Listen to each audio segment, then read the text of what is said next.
Hello નમસ્કાર વિદ્યાર્થી મિત્રો, આપણી આ યુટ્યુબ ચેનલ પર આપ સર્વનું હાર્દિક સ્વાગત છે. મિત્રો, આજે આપણે વાત કરવાના છે ત્રિમાસિક કસોટી ફેબ્રુઆરી 2026 ધોરણ 6 અને વિષય ગુજરાતી પેપરનું સંપૂર્ણ સોલ્યુશન આજે આ વિડીયોની અંદર આપણે જોવાના છે. તો આ વિડીયોને અંત સુધી જોવાનું ભૂલતા નહીં. ચેનલ ઉપર જો પ્રથમ વખત આવેલા હો તો ચેનલને જરૂરથી સબસ્ક્રાઇબ કરી દેજો. તો વાત કરીશું પ્રશ્ન નંબર 1 કે આપેલી જાહેરાતના આધારે પ્રશ્નોના જવાબ આપવાના છે. તો અહીંયા તમે જોઈ શકો છો અતિથિ કાઠિયાવાડી લોજ, જેના વિશે આપણને ઘણું બધું આપેલું છે કે ભાઈ 100% વેજીટેરિયન છે. દર પૂનમે લંચ અને ડિનર ₹150માં, અનલિમિટેડ લંચ ₹200 અને ડિનર ₹230 છે. અમારી વિશેષતાઓની અંદર જોઈએ તો મિલેટસમાંથી બનેલી વાનગીઓ શનિ રવિ અવશ્ય મળશે. બાળકો માટે રમતગમતના સાધનો, અમારે ત્યાં પાવની એક પણ વસ્તુ મળતી નથી. ખાસ નોંધ અહીંયા એવી છે કે ભાઈ ભોજનનો બગાડ કર્યો હશે તો બમણી રકમ ચૂકવવી પડશે. તો અહીંયા જે જાહેરાત આપેલી છે, જાહેરાત આધારિત કેટલાક જે પ્રશ્નો છે એ પ્રશ્નોનું આપણે સોલ્યુશન જોઈએ. તો એમાં પહેલો પ્રશ્ન છે કે લંચ અને ડિનરમાં શું તફાવત છે? તો લંચ એટલે બપોરના સમયનું ભોજન અને ડિનર એટલે રાત્રિનું ભોજન. જાહેરાતમાં લંચનો ભાવ ₹200 અને ડિનરનો ભાવ ₹230 છે. બીજો પ્રશ્ન છે કે મહિનામાં કેટલી વાર ₹150માં ભોજન મળશે? તો મહિનામાં પૂનમના દિવસે બપોરે અને સાંજે 2 વાર ₹150માં ભોજન મળશે. ત્રીજો પ્રશ્ન છે કે અહીં 100% વેજીટેરિયન કેમ લખ્યું હશે? તો અતિથિ કાઠિયાવાડી લોજ શુદ્ધ શાકાહારી હોવાથી 100% વેજીટેરિયન લખ્યું હશે. ચોથું છે કે તમારે બમણા રૂપિયા ક્યારે ચૂકવવા પડશે? તો ભોજનનો બગાડ કર્યો હશે તો બમણી રકમ ચૂકવવી પડશે. પાંચમો પ્રશ્ન છે કે ભાઈ અનલિમિટેડ એટલે શું? તો અનલિમિટેડ એટલે અમર્યાદિત, ગ્રાહકે જેટલું જમવું હોય તેટલું જમી શકે છે. પ્રશ્ન 2 કે નીચેના પ્રશ્નોના ઉત્તર માટે આપેલા વિકલ્પોમાંથી સાચો ઉત્તર આપણે પસંદ કરવાનો છે. એમાં પહેલું છે કે પદ્મમાં પોતે પાંડવ સેનાથી અલગ પડી ગયો છે એવું જાણ્યા પછી અભિમન્યુએ, તો એનો જવાબ આવશે આખરનું યુદ્ધ કરવા સજ્જ થયો. બીજો પ્રશ્ન છે કે લેખકની આંજની છેવટે કોણે મટાડી? તો જવાબ આવશે દાક્તરે. ત્રીજા નંબરનો પ્રશ્ન છે કે ધૂળાને સબોસબ કોથળો વીંજતો જોઈ ચોરોને થયું કે? તો જવાબ આવશે કે ક્યાંથી રે આ વાનીઓ શીખ્યો આવો દાવ. ચોથો પ્રશ્ન છે કે સાચું બોલવાથી આનંદીને કયો લાભ થયો? તો જવાબ આવશે કે આનંદીને સ્કૂલમાં ફીમાંથી માફી મળી જાય છે. પાંચમો પ્રશ્ન છે કે ભાઈ ડાંગ જિલ્લામાં ઇમારતી લાકડાનું મોટું મથક કયું છે? તો જવાબ આવશે વઘઈ. પ્રશ્ન 2 કે કૌંસમાં આપેલા શબ્દોનો ઉપયોગ કરી અને આપણે ખાલી જગ્યા પૂરવાની છે. પહેલું છે કે ખાલી જગ્યા ડાળે ઘૂમીએ આપણ ગજવી ઘેરો નાદ, તો જવાબ આવશે ડોલતી. બીજું છે કે આનંદીને થયું કે જો ભગવાનને સાચા દિલથી ખાલી જગ્યા કરીએ તો તે મદદ કરે છે, તો એની અંદર આવશે પ્રાર્થના. ત્રીજું છે કે લેખકને એકવાર આંખે ખાલી જગ્યા થઈ, તો જવાબ આવશે આંજની. ચોથું છે કે આજ્ઞસેની એ ખાલી જગ્યાનું બીજું નામ હતું, તો જવાબ આવશે દ્રૌપદી. પાંચમી ખાલી જગ્યા છે કે હોડી ખાલી જગ્યાને વીંજને રમતી અને તોફાનમાં ભમતી, તો જવાબ આવશે ઝંઝા. પ્રશ્ન 3 છે કે નીચેના આપેલા વિધાન ખરા છે કે ખોટા એ આપણે જણાવવાના છે. એમાં પહેલું વિધાન છે કે પ્રવાસીઓ દિવાળીની રજાઓમાં સાપુતારા જવા નીકળ્યા હતા, તો આ વિધાન ખરું છે. બીજું, આનંદીને જે ₹2ની નોટ જડી હતી તે મંગુબેનની હતી, તો એ વિધાન પણ ખરું છે. ત્રીજું છે કે ભાઈ જાળીમાંથી 6 ચોર બહાર આવ્યા, તો આ વિધાન ખોટું છે. ચોથું, બધા ઉપાયો કર્યા પછી લેખકને વેદના ઓછી થઈ, તો આ વિધાન ખોટું છે. ત્યારબાદ પ્રશ્ન 3 છે કે ભાઈ નીચેના પ્રશ્નોના ઉત્તર એક એક વાક્યમાં લખવાના છે. ગમે તે 5ના આપણે જવાબ આપવાના છે. પહેલો પ્રશ્ન છે કે તમે દરિયામાં વચ્ચે ફસાઈ જાઓ તો શું કરશો? તો અમે દરિયામાં વચ્ચે ફસાઈ જઈશું તો બૂમાબૂમ કરીશું નહીં. શર્ટને કાઢી લાકડી પર ભરાવી મદદ માટે ઊંચે ફરકાવીશું. મોબાઈલ ચાલુ હશે તો મદદ માટે મેસેજ મોકલીશું. પ્રશ્ન બીજું છે કે અભિમન્યુના રથ સાથે કોણે કોણે પોતાના રથ દોડાવ્યા? તો અભિમન્યુના રથ સાથે સાત્યકી, ભીમ, યુધિષ્ઠિર, સહદેવ, નકુળ, કૈકેય બંધુઓ અને ધૃષ્ટકેતુએ પોતપોતાના રથ દોડાવ્યા.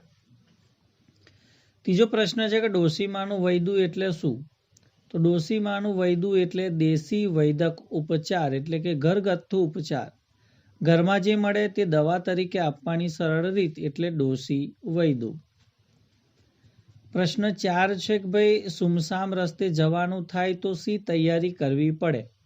તો સુમસામ રસ્તે જવાનું થાય તો સાથે જરૂરી ચીજો જેવી કે લાકડી, ચપ્પુ, ટોર્ચ, મોબાઈલ, પાણીની બેગ, થોડો નાસ્તો વગેરે લઈને નીકળવું. ઉનાળાનો તાપ પડતો હોય કે ચોમાસાના દિવસો હોય તો છત્રી પણ સાથે રાખવું. 5મો પ્રશ્ન છે કે તમને પ્રવાસ જવું ગમે? કેમ? તો હા, મને પ્રવાસે જવું ખૂબ ગમે છે. પ્રવાસમાં ફરવાની ખૂબ મજા આવે છે. પ્રવાસમાં નવું નવું શીખવા મળે છે. પ્રવાસમાં સાથે આવેલા મિત્રો સાથે આનંદ કરવા મળે છે. વળી નાસ્તા અને ભોજનની ઉજાણીની તો મજા જ કંઈક ઓર હોય છે.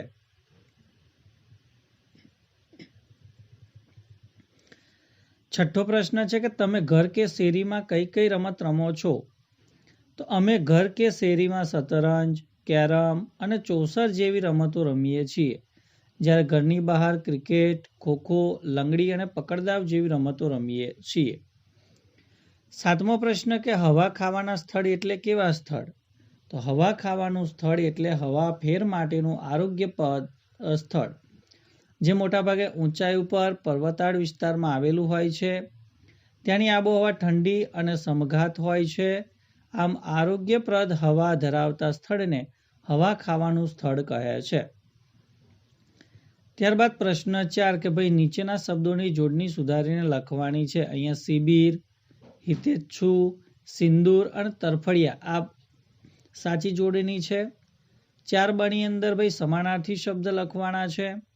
તો મથકનો સમાનાર્થી સ્થાન, નાદનો સમાનાર્થી અવાજ, નવાઈનો સમાનાર્થી આશ્ચર્ય, વિકરાળનો સમાનાર્થી શબ્દ ડરામણું થશે.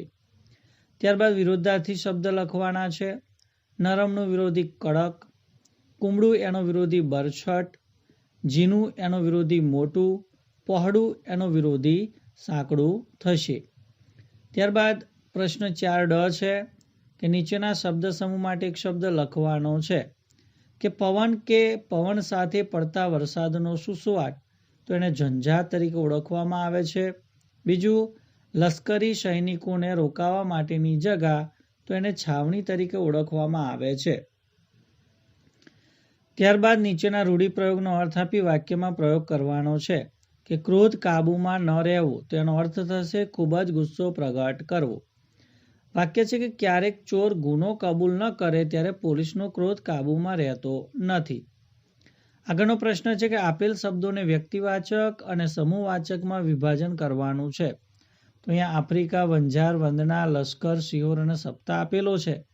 તેમાં વ્યક્તિવાચકની અંદર આફ્રિકા, વંદના અને સિહોર આવશે, જ્યારે સમૂહવાચકમાં વંજાર, લશ્કર અને સપ્તાહ જેવા શબ્દોનો સમાવેશ થશે. ત્યારબાદ પ્રશ્ન 5 કે નીચેના મુદ્દાઓને આધારે આપણે કરેલા પ્રવાસનું વર્ણન લખવાનું છે. તો અહીંયા જે મુદ્દા આપેલા છે એ મુદ્દા આધારિત આપણે અમે કરેલો પ્રવાસ એ વિશે આપણે નિબંધ લખવાનો છે. તો જોઈએ કે દિવાળીના વેકેશન દરમિયાન અમે સૌએ પ્રવાસમાં જવાનું નક્કી કર્યું. બધા મિત્રો સાથે મળી પ્રવાસનું સ્થળ નક્કી કરવા બેઠા. સાપુતારા, આબુ, અંબાજી, દ્વારકા, સોમનાથ, કચ્છ અને સૌરાષ્ટ્રના અનેક સ્થળો વિશેની ચર્ચા ચાલી. ક્યાં જવું એ અંગે મતમતાંતરો થયા. અંતે આબુ અંબાજી જવાનું નક્કી કરવામાં આવે છે. પ્રવાસનું સ્થળ અને સમય નક્કી થતાં અમે સૌ તૈયારીમાં લાગી ગયા. જરૂરી સામાનની યાદી બનાવી કપડાં, દવા, નાસ્તા વગેરેનું પેકિંગ કર્યું. પ્રવાસ નોંધ માટે ડાયરી અને પેન પણ સાથે લીધા. નિયત સમયે અમે સૌ બસમાં પ્રવાસે ઉપડ્યા. બસમાં અમારી સાથે આવેલા સહપ્રવાસીઓનો પરિચય થયો. પરસ્પરનો પરિચય અને સહવાસ પ્રવાસમાં આનંદ આપનારો રહ્યો. સાથી પ્રવાસીઓ સાથે વાતચીત કરતા કરતા આત્મીયતા બંધાઈ ગઈ. વાતમાં ને વાતમાં અમે અંબાજી પહોંચી ગયા. આરાસુરની ટેકરીઓ વચ્ચે પર્વતમાળાઓની ગોદમાં વસેલું અંબાજી 51 શક્તિપીઠ પૈકીનું એક વિશ્વ પ્રસિદ્ધ યાત્રાધામ છે. અંબાજીની આસપાસ ગબ્બર, કોટેશ્વર, કુંભારિયા અને દાતા જેવા અનેક પ્રાકૃતિક અને ધાર્મિક સ્થળો આવેલા છે.